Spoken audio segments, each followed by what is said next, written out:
Bem, pessoal, mais um boletim Infogripe da Fiocruz, desta vez positivo, né? Apesar das manchetes dos jornais e em próprio boletim colocar, no Brasil continuamos com a tendência de alta de internações por infecções respiratórias agudas.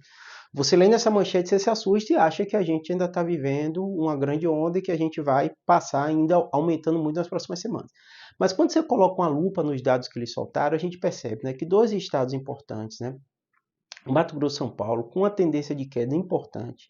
E no caso de São Paulo, né, sempre foi o estado que sempre puxou o número de casos para cima e normalmente, né, ele puxando para cima ou com novas subvariantes acaba se espalhando pelo país inteiro. Então, normalmente, a primeira deflexão, primeira queda é justamente aqui em São Paulo. Então, é um cenário sim positivo, apesar dessa manchete, apesar da gente ter 10 dos 27 estados, entidades federativas de aumento de Covid, 10 de 27, né? A gente tem um cenário que não é assustador, um cenário que a princípio não causa grande preocupação. Apesar de eu falar isso para vocês, né? O que deixa a gente preocupado aqui no Brasil, né? O cenário da vacinação. Eu vou explicar para vocês por que a gente repete isso tantas vezes, porque as fake news, as mentiras sobre a vacina deixaram uma sequela profunda aqui no Brasil. Uma sequela da população não estar acreditando como acreditava antes na vacina. Né? E aí o que acontece? A Covid, apesar desse número, na minha opinião, tranquilizador, a gente vai ver queda, a gente vai ouvir falar menos, acredito que a onda está passando, ainda não começou a cair de forma acelerada no país, mas vai acontecer, né? A gente percebe que as pessoas não tomaram a vacina da Covid. Não houve grande destaque na imprensa dessa última onda de Covid, né? E a Covid continuou sendo a doença infecciosa respiratória nas últimas semanas que mais matou, em especial a população de risco, a população idosa. E essa mesma população que mais matou consumiu, né, e espalhou muitas fake news falando contra a vacina e não tomou a dose da vacina.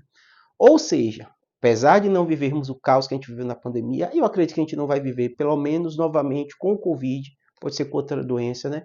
Esta sequela das pessoas deixarem de se vacinar, a Covid continuar matando. Então, o que acontece com a Covid, né? Apesar da gente não ver uma alta tão grande, a Covid se tornou a doença infecciosa respiratória que mais mata no Brasil.